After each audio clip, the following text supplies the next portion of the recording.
January 1945. A thin winter light hangs over a small German town west of the Rhine. Snow clings to broken roof tiles and shattered window frames. The war has passed through here only days ago. The sound of artillery is gone, replaced by boots on frozen streets. American soldiers move cautiously between houses. Rifles are slung low, helmets dusted white. They stop at doors but do not open them. Inside those homes, German women stand silently behind curtains. Mothers, widows, daughters. For years, they have been told what would come when the enemy arrived. Fear had been rehearsed long before this moment. Stories repeated in whispers. Warnings broadcast relentlessly over radios. Yet nothing happens. No forced entry. No shouted orders. No soldiers crossing thresholds without invitation. An American military policeman knocks once at a doorway, then steps back. When no answer comes, he turns away. The street remains quiet. The doors remain closed. By the winter of 1944, the war in Europe had entered its final, irreversible phase. In the West, Allied armies had broken out of Normandy months earlier. Paris had been liberated in August. By September, American, British, and Canadian forces were pressing toward Germany's borders, stretching German defenses to the breaking point. Inside the Third Reich, the reality of defeat was becoming impossible to hide. Fuel shortages crippled the Luftwaffe. Veteran units had been destroyed and replaced by undertrained conscripts. Teenagers and older men pulled from factories and classrooms. Cities lay in ruins after years of strategic bombing. Transportation networks were shattered. Refugees flooded roads and railways, carrying stories of collapse from the east and west alike. Yet for German civilians, especially women, fear did not fade with military defeat. It intensified. Nazi propaganda had spent years shaping expectations of what Allied occupation would mean. Posters, radio broadcasts, and newspaper articles painted American soldiers as brutal, undisciplined, and predatory. Women were warned constantly, explicitly, that invasion would bring chaos inside their homes. The message was deliberate. Resistance, even in hopeless conditions, was framed as protection of family honor. As Allied forces approached the Rhine in late 1944, these fears hardened into routine. Families hid valuables. Women prepared to flee or barricade doors. Some households rehearsed silence, agreeing not to answer knocks. The expectation was simple and terrifying. When enemy soldiers arrived, doors would not protect what lay behind them. Militarily, the Western Front was collapsing in stages.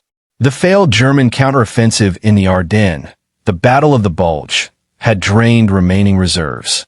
When it ended in January 1945, the strategic balance was no longer in doubt.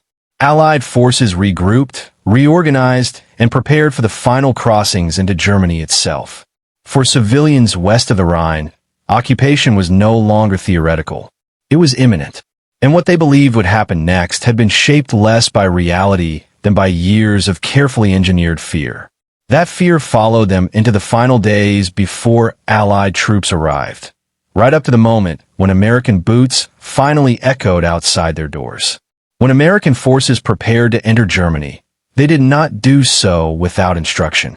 Long before U.S. troops crossed the Rhine, occupation policy had been debated, revised, and formalized at the highest levels of Allied command. The war was still ongoing, but planners already understood that millions of civilians would soon fall under Allied control. For American soldiers, this reality was addressed through doctrine, military law, and repeated briefings. U.S. Army field manuals emphasized discipline in occupied territory. Soldiers were instructed that private homes were not to be entered without permission or clear military necessity. Looting, intimidation, and unauthorized billeting were violations of military law, punishable by court-martial. Military police units were specifically tasked with enforcing conduct toward civilians, including women and children. These rules were not theoretical. Commanders understood that how American troops behaved would shape both the immediate stability of occupied areas and the political future of post-war Europe. The contrast with Nazi occupation practices elsewhere was intentional. Order, restraint, and predictability were considered strategic tools. This doctrine filtered down through divisions preparing for the final push. Before crossing into Germany in March 1945, many units received briefings that stressed one message repeatedly. Victory did not grant permission to abandon discipline. Soldiers were reminded that they represented the United States in every street and doorway. For German civilians, especially women, none of this was visible. What they saw instead were foreign uniforms approaching towns already exhausted by bombing and retreat. Their expectations had been shaped by fear and by stories from the Eastern Front, where the war had taken on a far harsher character. Many did not distinguish between allied armies. An occupier was an occupier. And so when American troops entered towns west of the Rhine, an invisible collision occurred between years of terror and a system built on control. Soldiers stood guard outside homes. They knocked. They waited. When doors did not open, they moved on. This behavior spread quickly through neighborhoods, passed in whispers from house to house. Women began to notice patterns. No forced entry. No punishment for silence. The rules seemed consistent. It was in these early encounters that disbelief took root, quietly, cautiously, as fear began to collide with reality.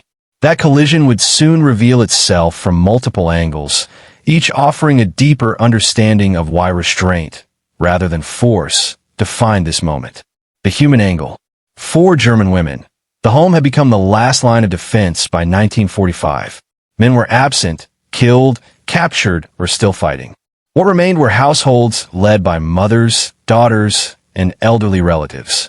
When American troops entered their towns, these women prepared for invasion at the most personal level. They stood in hallways with lights off. Children were instructed not to speak.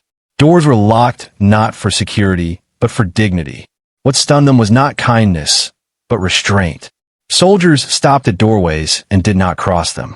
A knock, a pause, then footsteps retreating down the street. The absence of intrusion felt almost louder than violence would have been. The moral angle. American military leadership understood restraint as a form of authority. Entering a home uninvited risked chaos.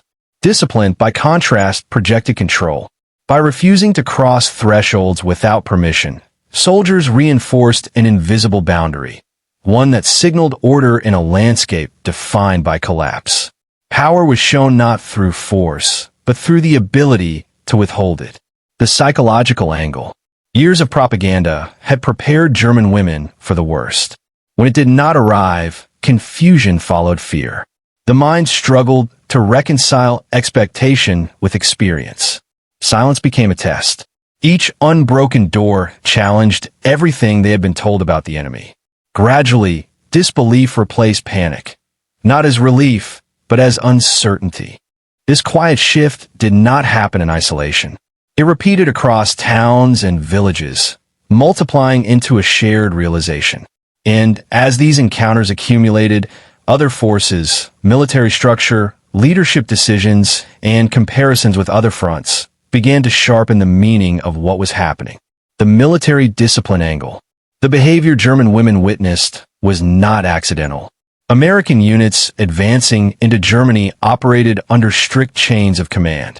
Officers enforced conduct through patrols, inspections, and a visible presence of military police. Soldiers who violated civilian protections risked immediate punishment. In some divisions, curfews and off-limits zones were imposed to reduce unnecessary contact. The goal was stability, not familiarity. This discipline created predictability. Women learned that silence would be respected. Doors, once symbols of vulnerability, became boundaries acknowledged by armed men. The comparative occupation angle. News traveled fast among civilians. Refugees from the East spoke of a far harsher occupation experience. Without minimizing suffering elsewhere, the contrast sharpened awareness in the West. American behavior appeared deliberate by comparison, regulated, restrained, and consistent. Women who had feared the arrival of any foreign soldier began to recognize distinctions between occupying forces. The long-term trust angle. These early moments shaped how civilians responded in the weeks that followed. Women began opening doors cautiously, often when uniforms were accompanied by interpreters or medical personnel. Trust did not come quickly, but it came precisely because restraint had come first. This accumulation of quiet encounters set the stage for a turning point. One moment, repeated again and again, when restraint became undeniable proof of a different kind of power. March 1945. American forces crossed the Rhine in multiple coordinated operations. For German civilians, this moment carries a final weight. The river had long been described as the last natural barrier. Once it fell, nothing stood between Allied armies and the heart of Germany. In towns along the western bank, the arrival of American units is no longer tentative. Command posts are established. Roadblocks go up. Military police patrol intersections. The occupation is no longer a passing presence. It is fixed. And yet, the rule remains. In one town after another, American soldiers conduct door-to-door checks for weapons, fugitives, and military supplies. The procedure is standardized. A knock.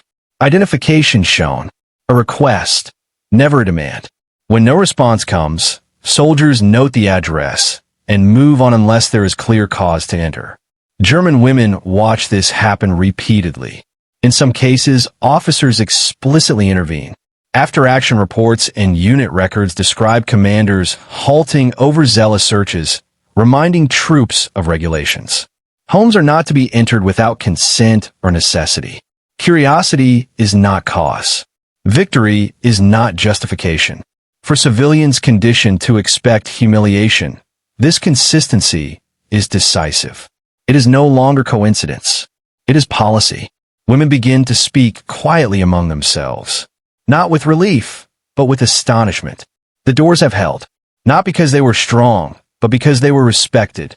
This realization spreads through neighborhoods, then towns. Fear does not vanish, but it changes shape. The enemy outside the door is no longer imagined, it is observed.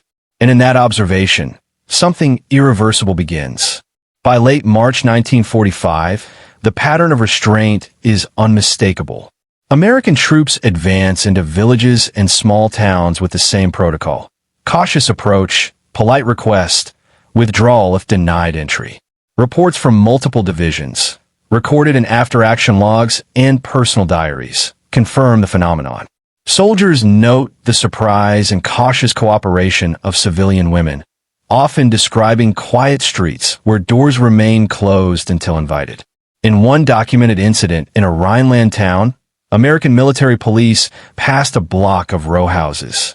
They knocked, as procedure dictated, and were met with silence.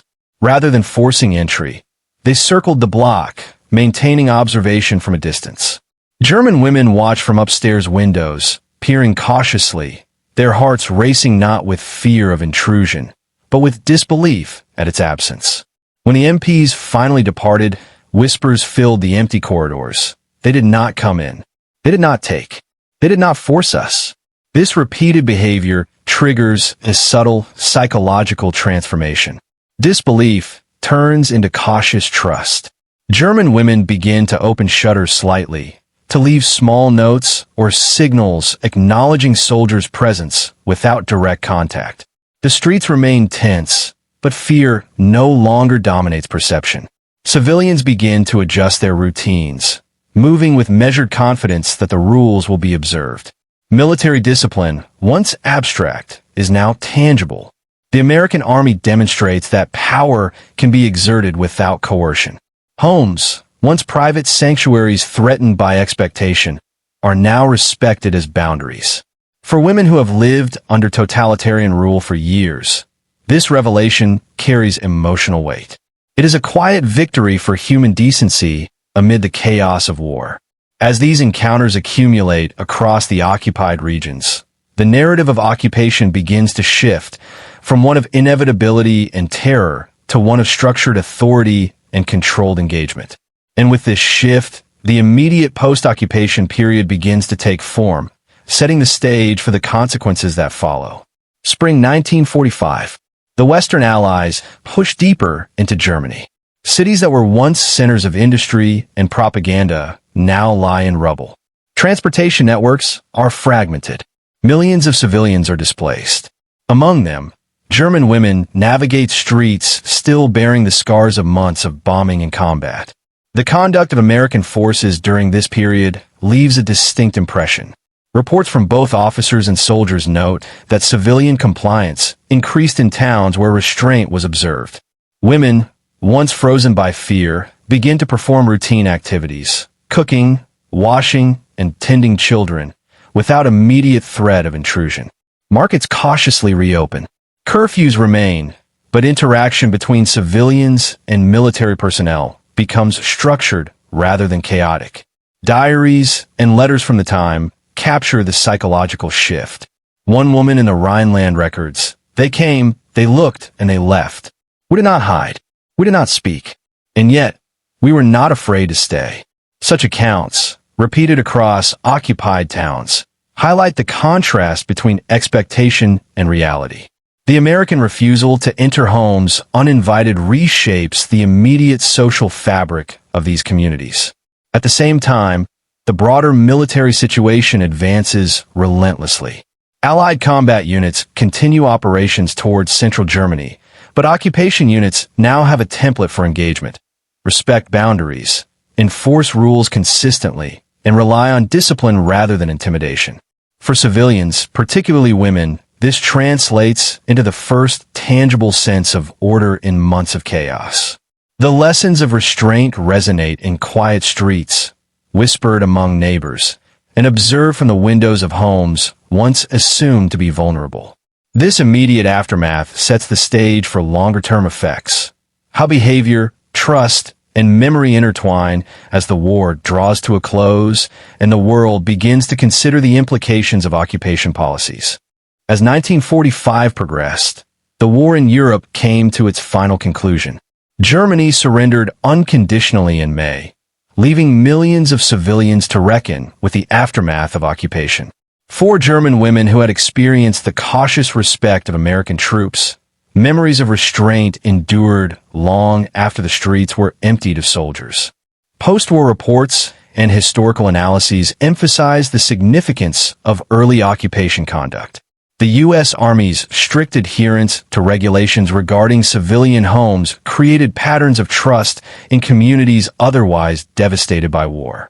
Women recounted to journalists, historians, and relief workers that their initial fear of invasion was replaced by cautious observation and, eventually, measured cooperation. These accounts consistently highlight the psychological weight of restraint.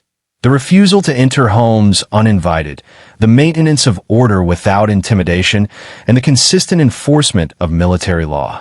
The legacy of this approach extended beyond immediate occupation. Social historians note that civilians in regions occupied by American forces were more willing to interact with authorities, provide logistical information, and accept post-war governance initiatives. In contrast, areas where initial interactions were harsher, such as certain regions of the Eastern Front, exhibited prolonged suspicion and social tension.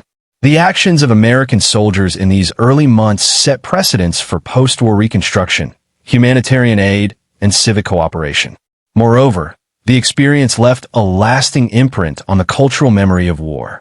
German women, who had lived under years of fear and propaganda, came to recognize that power could exist without coercion. The principle that discipline and respect could coexist with military authority became a touchstone in post-war narratives, a quiet lesson embedded in letters, diaries, and oral histories. It was a lesson in human decency under extreme conditions, a small, yet profound, affirmation of order and morality amid total war. The streets that had once echoed with apprehension were now spaces of cautious confidence. The silence outside closed doors had shifted from foreboding to understanding, setting the stage for reflection on the broader implications of restraint in warfare. The story of German women witnessing American soldiers refuse to enter homes uninvited is more than a footnote in the history of World War II. It is a study in the power of restraint, a demonstration that authority does not require force to be effective. In the midst of destruction, chaos, and fear, a simple adherence to rules created trust, preserved dignity, and reshaped the social dynamics of occupied towns. For the women who lived through it, the experience was disorienting and unforgettable. Years of propaganda and terror had conditioned them to expect intrusion, theft, and humiliation. Instead, they were met with discipline, consistency, and respect. Doors remained boundaries, not barriers to be breached, but thresholds acknowledged.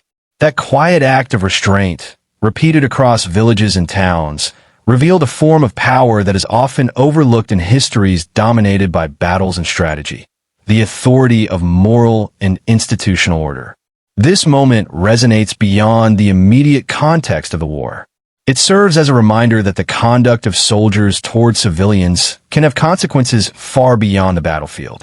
Trust, cooperation, and memory are shaped in small, human interactions just as much as in victories and losses. The discipline shown by American troops in these moments helped define the occupation not merely as a military necessity, but as a framework for post-war stability and reconciliation. In the end, the impact was subtle, yet enduring. It demonstrated that even amid total war, restraint could coexist with power, and that respect could survive in places where fear once reigned. For historians and civilians alike, it remains a testament to the quiet influence of ethical military conduct, a reminder that the measure of victory is not only in territory gained, but in the humanity preserved along the way.